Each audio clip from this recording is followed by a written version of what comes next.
हरिः ओं श्रीगुरुभ्यो नमः। సునిశితభక్తితన్ముఖము చూచినచూట్కులు త్రిప్పలేకయున్ కనుగొని రెట్టకేలకు అకల్మష భక్త విధూత ఖేదముల్ మునిజన చిత్తమోదములు ముక్తి నివాస కవాట భేదముల్ వినుత వినూత్న నూపురిత వేదములం మహనీయుపాదముల్ బలిదైచేంద్రకరద్వయీకృత జల ప్రక్షాళనం వ్యాప్తికిన్ జలజాతాక్షుడు సాచే యోగి సుమనః సంప్రార్థిత శ్రీదమున్ కలితానమ్ర రమాలలాట పదవీ కస్తూరికాషాదమున్ నళినామోదము రత్ననూపురిత నానా వేదమున్ పదమున్ సురలోక సముద్ధరణము నిరత శ్రీ కరుణము అఖిల నిగమ అంతాలంకరణము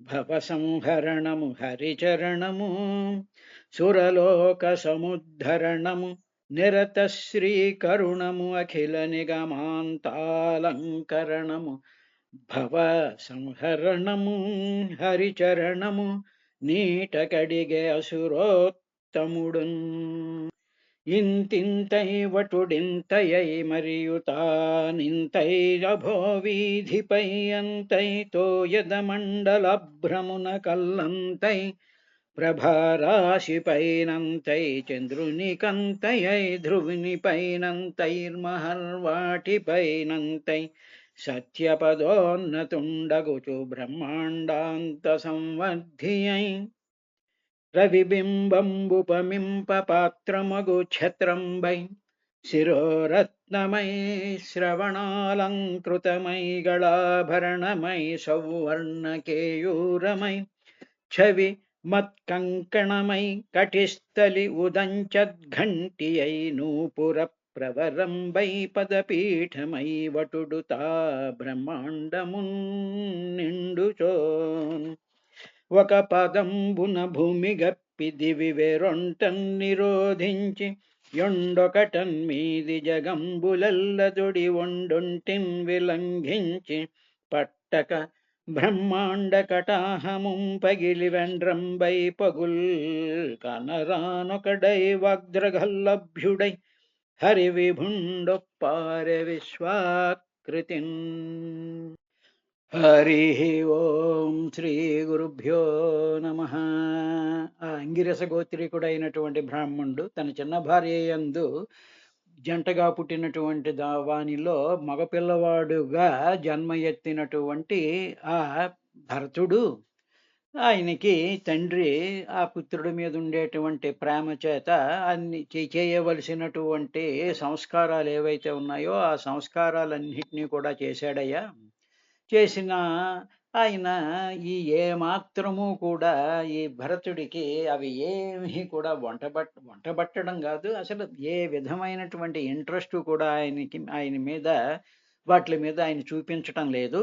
అలా చూపించకుండా ఉండేటువంటి స్థితిలో తన తండ్రి యొక్క ధర్మాన్ని ఆయన నిర్వర్తిస్తూ, అయ్యో పిల్లవాడు ఇలా ఏం ఇంట్రెస్ట్ చూపించటం లేదు అనేటువంటి భావం కలిగిన బలవంతంగా ఆయన చేత ఈ వైదిక కర్మలు ఏవైతే ఉన్నాయో అవన్నీ కూడా చేయిస్తూ ఉండేవాడయ్యా అని చెప్పిన తర్వాత, సచాపి తదుహు పితృ సన్నిధావేవాసి ధ్రీచీనమివ స్మకరోతి ఛందాంస్యధ్యాపయిష్యన్ సహ వ్యాహృతిభిః స ప్రణవ శిరస్త్రిపదీం సావిత్రీం గ్రైష్మ వాసంతికాన్మాసాన్ అధీయానమప్య సమవేత రూపం గ్రాహయామాస. ఇప్పుడు ఆ తండ్రి ఉన్నాడే, ఆయన పాపం ఈయన కూర్చోరా, సంధ్యావందనం చేయి అంటే తండ్రి పక్కన కూర్చుని తండ్రి సన్నిధిలో మాత్రమే చేస్తూ ఉండేవాడు. ఎప్పుడైనా తండ్రి ఏదైనా ఊరికి వెళ్ళాడు అనుకోండి, ఇంకా సంధ్యావందనం చేయడం అవి ఇవి మానేసేవాడు. ఆ విధంగా తండ్రి సన్నిధానంలో మాత్రమే చేసి ఉండేవాడు. పోనీ అదేనా చాలా శ్రద్ధగా తండ్రి చెప్పినటువంటి విధంగా శ్రద్ధగా, భక్తితో కాన్సంట్రేటెడ్‌గా చేస్తున్నాడంటే, అది కూడా సరిగ్గా చేసేటువంటి వాడు కాదు. ఏదో తండ్రి రా కూర్చో, కూర్చో అంటే కూర్చుని, చెయ్ అంటే చేయడం. ఆ చేసేటప్పుడు కూడా ఏ విధమైనటువంటి శ్రద్ధ, భక్తి లేకపోతే ఆ అనుష్ఠానం చేయవలసినటువంటి విధానంతో మాత్రం ఖచ్చితంగా చేసేవాడు కాదు. ఇక్కడికొచ్చేటప్పటికి మనకో డౌటొచ్చేస్తుంది. ఏమిటండి ఎందుకు ఆ పిల్లవాడు అలా బిహేవ్ చేస్తున్నాడు? అంతటి మహానుభావుడు కదా! అంటే ఇక్కడ జాగ్రత్తగా మనం కొంచెం లోపలికెళ్ళి గమనించినట్లయితే మనసంతా కూడా పరమాత్మ తత్వంతో నిండిపోయి, ఆత్మ చైతన్య ప్రకాశంతో తాను కూడా వ్యాప్తి చెందిపోయి ఉండి, ఆ వెలుగులోనే తాను పరిపూర్ణంగా ఉండేటువంటి ఒకానొక స్థితి ఉన్నప్పుడు ఒక్క 2%, 3% శారీరక స్పృహ కలిగి తండ్రి పిలిస్తే ఆ పిలుపు వినిపించి ఆహా! చెయ్యి అంటే చెయ్యి అనేటువంటి దాంట్లో ఉన్నాడు. ఉదాహరణకి మనకి మామూలుగా చిన్నపిల్లలు ఉన్నారనుకోండి. వాడేదో బొమ్మలతో చాలా సీరియస్‌గా ఆడేసుకుంటూ ఉంటాడు. వాడి మనసంతా దాంట్లోనే ఉంటుంది. అప్పుడు తల్లొచ్చి "రారా అన్నం తిను" అంటుందనుకో. అన్నం తిను అంటే వీడు రాడక్కడికి. ఇంకెందుకంటే దాంట్లో పూర్తిగా ఇన్వాల్వ్ అయిపోయాడు.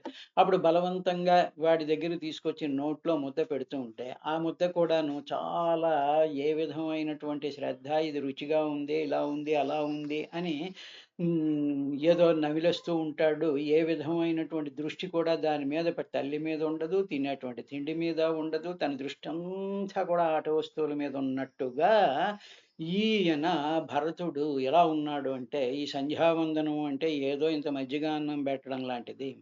ఆయన ఎందులో ఉన్నాడు అంటే, పరమాత్మ యొక్క మహత్తరమైనటువంటి ఆత్మ చైతన్య ప్రకాశంలో శశాంతిమధిగచ్చితి పరిపూర్ణమైనటువంటి ఆ పరమాత్మ యొక్క వెలుగులో, ఆ ధ్యానంలో, ఆ జ్ఞానంలో, ఆ అనంతంలో, ఆ నిత్యశుద్ధ బుద్ధ ముక్తమైనటువంటి ఆ పరమ తేజస్సు అనేటువంటి ఆట వస్తువుల్లో మునిగిపోయినప్పుడు ఈ ఈ సంధ్యావందనం మంత్రం, సంకల్పం చెప్పడం, ఏదో ఆచమనం చేయడం ఇవన్నీ కూడా చాలా లైట్‌గా కనిపిస్తూ ఉండేవి. కనిపించడం కాదు, అసలు వాటి యొక్క స్పృహ ఉండేది కాదు. ఇది మనం గమనించాల్సినటువంటి విశేషం. కాబట్టి అవి కూడా తాను ఖచ్చితంగా మాత్రం చేసేవాడు కాదు. సరే, ఈయన తండ్రి ఏమిటి ఇలా ఉన్నాడు, ఇలా ఉన్నాడు అనుకుంటూ ఉండేవాడు. అనుకున్న తర్వాత పాపం తండ్రికేమిటి అంటే, పిల్లవాడు జడుడుగా ఉన్నాడు. ఏదో పిల్లాడు ఏదో ఆటల సందర్భంలో ఉండుంటాడు. ఏదో కొంచెం డల్‌గా ఉన్నాడు అనుకుంటున్నాడే తప్ప, ఈయన ఇంతటి మహత్తరమైనటువంటి స్థితిలో ఉన్నాడు అనేటువంటి స్పృహ ఆయనకి లేదు. ఆయనకి కలగదు. ఎందుకంటే సాధారణ మానవులెవ్వరికీ కూడా ఆ మహత్తరమైనటువంటి స్థితిలో ఉండేటువంటి మహానుభావుల్ని గ్రహించడం ఎవ్వరికీ కూడా చేత కాదు. అది తెలిసినటువంటి వాళ్ళు మాత్రమే గ్రహించగలరు. సరే, ఇప్పుడు ఈ తండ్రి ఏమనుకున్నాడు అంటే, భరతుడికి వర్షాకాలంలో వేదాలు చదివిద్దాం.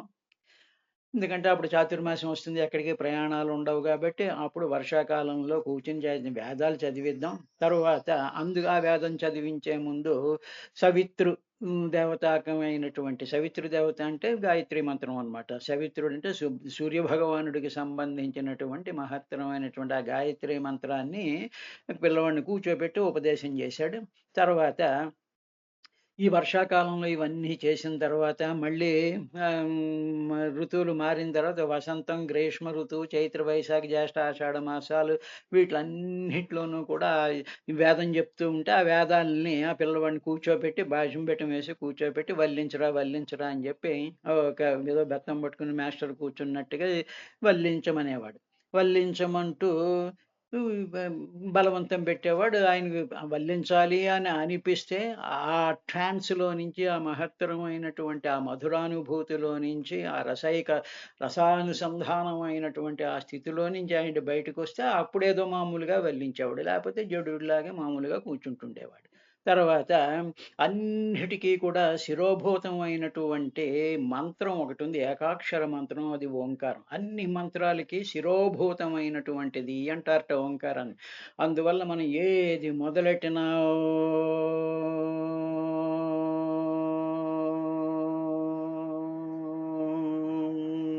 విశ్వం విష్ణుర్వషట్కారో అంటూ చదువుతాం చూసారా? అదేవిధంగా ఓం భూర్భువః స్సువః అని గాయత్రి మంత్రం. ఆ శిరోభూతమైనటువంటి ఓంకార మంత్రం, తరువాత వ్యాహృతులని గాయత్రి మంత్రంలో ఓం భూ ఓం భువః ఓం సువః ఓం తత్సవితుర్వరేణ్యం భర్గో దేవస్య ధీమహి ధియో యో నః ప్రచోదయాత్ అని చెప్పి ఆ భూహు భువః సువః అనేటువంటి వాటిని వ్యాహృతులు అంటారు. అటువంటి వ్యాహృతులతో కూడుకున్నటువంటి గాయత్రి మంత్రాన్ని కూడా ఈయన సరిగ్గా నేర్చుకోలేకపోయాడు. అంటే పట్టించుకోలేదు, అసలు ఏ మాత్రము కూడా పట్టించుకోలేదు. ఎంతగా సమస్త మంత్రాలకి సమస్త మంత్రస్వరూపం అయినటువంటి వాడు, సమస్త యజ్ఞస్వరూపం అయినటువంటి వాడు, సమస్తమైనటువంటి వేదస్వరూపం అయినటువంటి ఆ పరమాత్మే తానైపోయినప్పుడు ఇక నేర్చుకోవలసింది ఏమిటి ఉంటుంది? ఇప్పుడు పంచదార ఉందనుకోండి, పంచదార తినాలని ఉంటుందా? బెల్లానికి బెల్లం తినాలని ఉంటుందా? మిరపకాయకి కారం కోరుకుంటుందా? అగ్నిహోత్రం తనే అగ్నిహోత్రం మళ్ళీ నాకు చలి కాచుకోవడానికి ఇంకో అగ్నిహోత్రం కావాలనుకుంటుందా? ఆ విధంగా ఈయన ఏ మాత్రము కూడా చేసేవాడు కాదుట. అంతా కూడా చాలా అన్ఇంటరెస్టెడ్గా ఉండేవాడు. వ్యాహృతులతో కూచుకున్నటువంటి వ్యాహృతిభి సహా అసమవేత రూపం సమంగా కాకుండా అసమవేత రూపం, వాటిని ఏదో చెప్తాడు కదా అని ఏదో ఏదో అలాగన్నమాట. చాలా విధంగా ఆయన బిహేవ్ చేస్తూ ఉండేవాడయ్యా.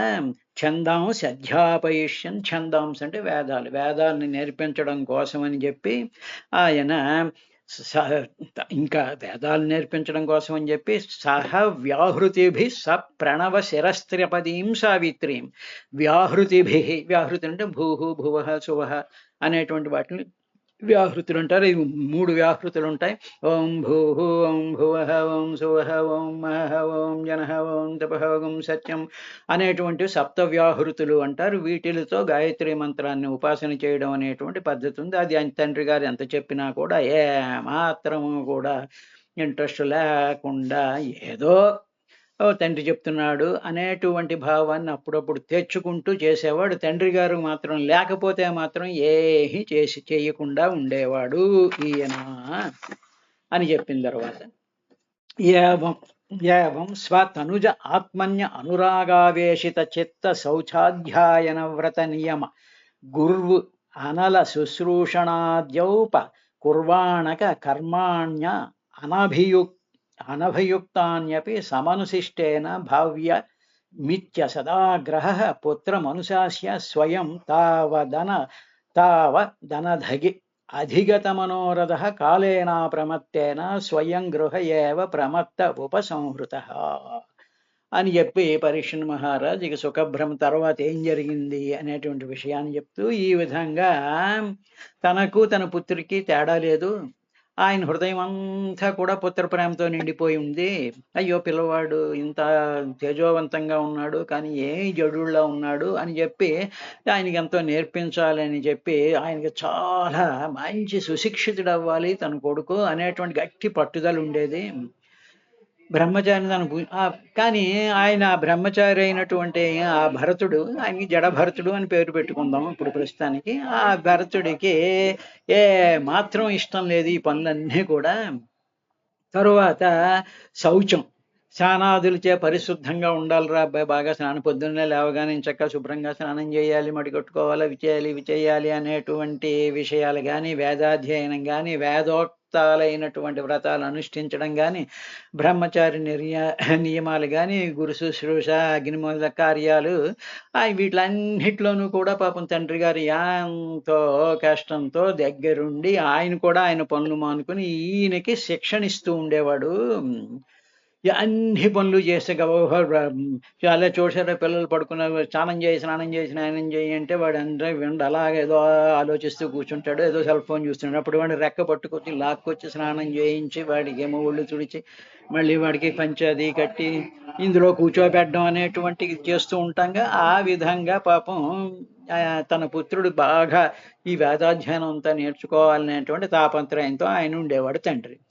కానీ ఆ విషయంలో ఆయన కోరిక అసలు తీరనే లేదు. ఎంత చెప్పినా సరే ఈయన ఏదో మొండికేసినటువంటి వాడిలాగా ఆయన ప్రవర్తిస్తూ ఉండేవాడు జడభరతుడు. ఏ మాత్రము కూడా అసలు తండ్రి ఇంత శ్రమ పడుతున్నాడు, ఇంత బాధపడుతున్నాడు, ఇంత ట్రైనింగ్ ఇవ్వాలని చెప్పి హృదయంలో నుంచి ఆ ప్రేమ పుట్టుకొచ్చేసి చేస్తున్నా. ఎందుకంటే ఈ మానవ సహజమైనటువంటి ప్రేమలు గాని, మమకారాలు గాని, అనురాగాలు గాని, ఈ బంధాలు గాని ఇవన్నీ కూడా ఈ పరమాత్మ తత్వంలో లీనమైపోయినటువంటి ఆ మహత్తరమైనటువంటి ఆ ఆత్మానందాను స్థితిలో ఇవన్నీ కూడా ఏ మాత్రము కూడా ఎఫెక్ట్ కనిపించవు. అంటే దీన్ని ఏ విధంగా అర్థం చేసుకోవాలి అంటే, సూర్యుడి కాంతి వచ్చేది, బ్రహ్మాండమైనటువంటి వెలుతురు వచ్చేసింది. ఆ వెలుతురులో ఏదో కొవ్వొత్తి పెట్టి ఆ వెలుతురుని చూపించడం కోసం కొవ్వొత్తిని పెట్టినట్టుగా, ఈ కొవ్వొత్తు అంటే ఏమిటన్నమాట? తండ్రి యొక్క ప్రేమ, అనురాగం, తండ్రి యొక్క భావన, తండ్రి యొక్క కోరిక, తండ్రి వీడిని ఏదో బాగు చేసి ఈ ఈ వెలుగుని కొవ్వొత్తి బయటకు వచ్చి ఈ వెలుగుని ఇంకా వెలిగించేయాలి, ఈ సూర్యకాంతిని ఇంకా డబల్ చేసేయాలి అని కొవ్వొత్తు అనుకున్నట్టుగా. కానీ ఇక్కడ పాపం తండ్రికి ఆయన సూర్యుడు లాంటి వెలుగు అన్న సంగతి పాపం తండ్రికి తెలియదు. మామూలు పిల్లవాడు అనుకున్నాడు. అనుకుని ఇవన్నీ చేయాలని చెప్పి ఆయన ఎంతో అనుకున్నాడు. అందులో ఏమిటి, తండ్రికి తన పుత్రునికి తేడా లేదు అనేటువంటిది ఒకటి ఉంది కదా. మామూలుగా తానే పుత్రుడి కింద పుడతాడు అని వేదం. కాబట్టి తానే మళ్ళీ ఆ విధంగా పుడతాడు కాబట్టి, అందువల్ల తన మీద తనకు ప్రేమ ఉంటుంది కాబట్టి తన పుత్రుడి మీద కూడా ప్రేమ ఉంటుంది. ఎందుకంటే పుత్రుడే తానే పుత్రుడి కింద పుడుతూ ఉంటాడు అనేటువంటి విధంగా చేశాడు. కానీ పాపం ఈయన ఆయన కోరిక అసలు తీరనే లేదు. అధిగత మనోరథ అధిగత మనోరథ అంటే కోరిక తీరడం. అనధిగత మనోరథ, ఏ మాత్రం పాపం తండ్రి గారి కోరిక ఏది తీరలేదు. తర్వాత ఏం చేశాడు అంటే, ఈ లోపల పాపం ఆయన గృహ కార్యాల్లో ఎంతమంది 9 మంది పిల్లలు, తర్వాత వీళ్ళిద్దరూ ఉన్నారు, భార్యలు ఉన్నారు, వీళ్ళందరినీ చూసుకుంటూ ఉండాలి. ఈ హడావిడిలో మిగతా పనులు ఉంటాయిగా, ఆ పనులు చేసుకుంటూ ఉండడం, పిల్లవాడి మీద బెంగతో ఉండడం, పిల్లవాడేమో ఏ రెస్పాన్స్ ఇవ్వకుండా రాయిలాగా, జడులాగా, మూగవాడిలాగా, చెవిటివాడిలాగా ఉండేటప్పటికి ఆ బాధ, ఇవన్నీ అయ్యేటప్పటికి ఈ లోపల కాలం వచ్చేసింది, మరణ సమయం వచ్చేసింది. మరణించాడు ఆయనకి. ఇప్పుడు ఈయన ఏం చెప్పాడు అంటే, కాలేన అప్రమత్తేన స్వయం గృహ ఏవ ప్రమత్త ఉపసంహృత. తరువాత అప్రమత్తేన, ఈ కాలానికి ఒక గుణం ఉంది. అదేమిటంటే అప్రమత్తత.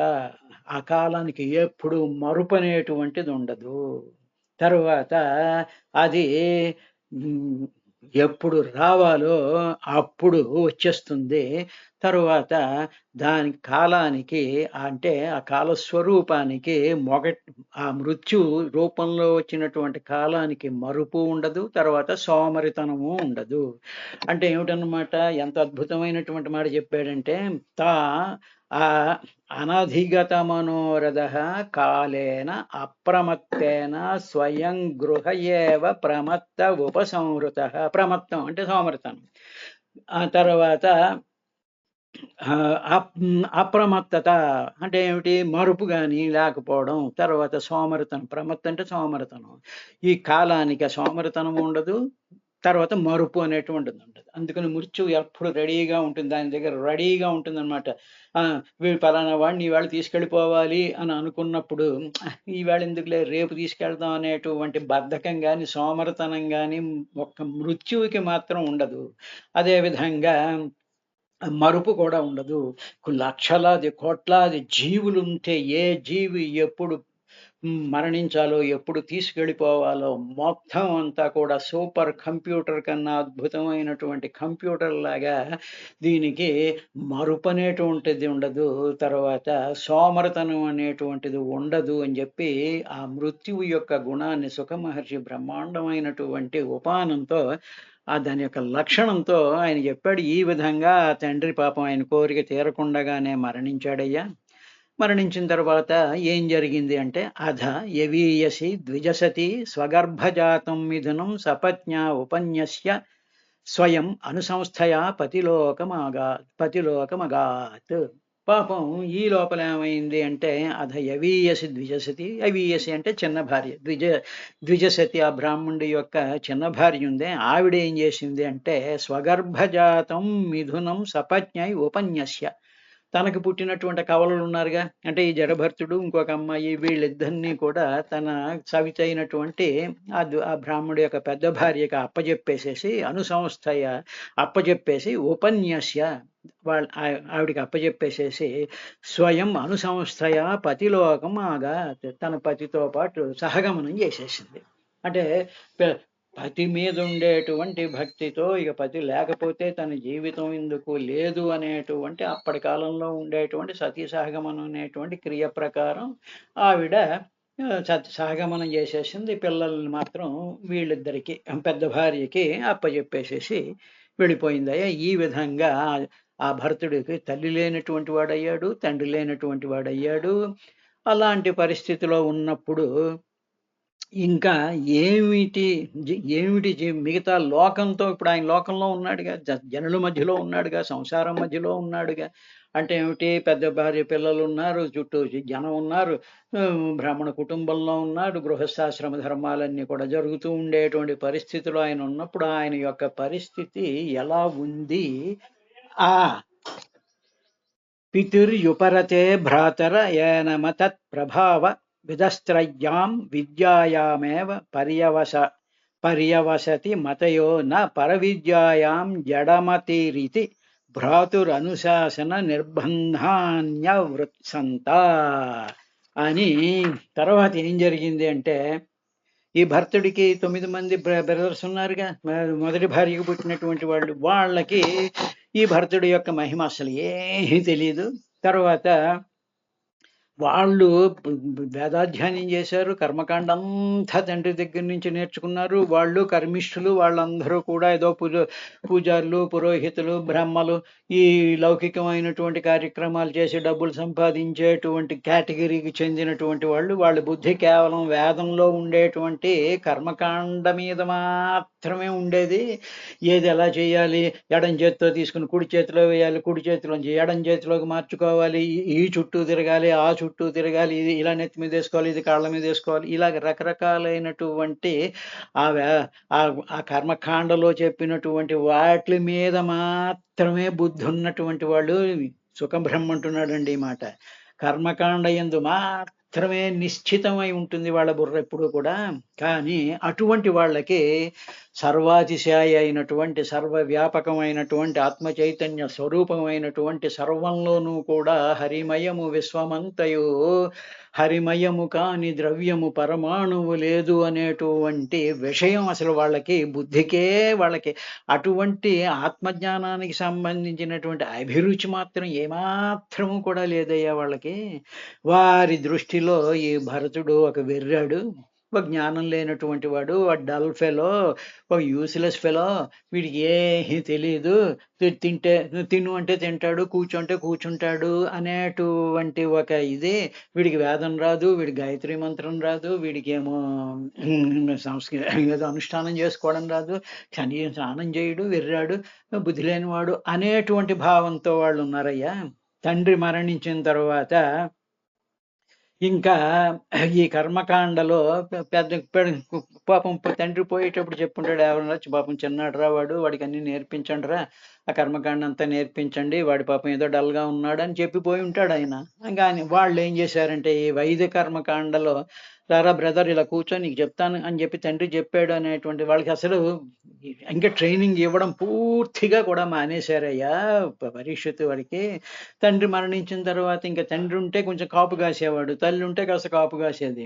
ఇప్పుడు ఏమైపోయాడు, ఒంటరివాడు అయిపోయాడు. మన దృష్టిలో ఒంటరివాడయ్యాడు, కానీ భగవంతుడి దృష్టిలో తానే భగవంతుడు, తానే అందరిలోనూ ఉండి తానే సర్వమయుడైపోయినటువంటి ఆ పరమమైనటువంటి, ఆ మహత్తరమైనటువంటి బంధ నిర్ముక్తమైనటువంటి పరిపూర్ణమైనటువంటి ముక్త స్థితిలో ఉండి అందరికీ బంధువు అయినటువంటి వాడు భౌతిక ప్రపంచంలో ఎవరూ కూడా పట్టించుకోనటువంటి వాడి కింద ఆయన ఉన్నాడయ్యా. అని చెప్పి అనుశాసనాత్ న్యావృత్సంతత. వాళ్ళింకా ఆయనకి శిక్షణ ఇవ్వడానికి, ట్రైనింగ్ ఇవ్వడానికి ఏమాత్రం కూడా వాళ్ళు కోరలేదయ్యా.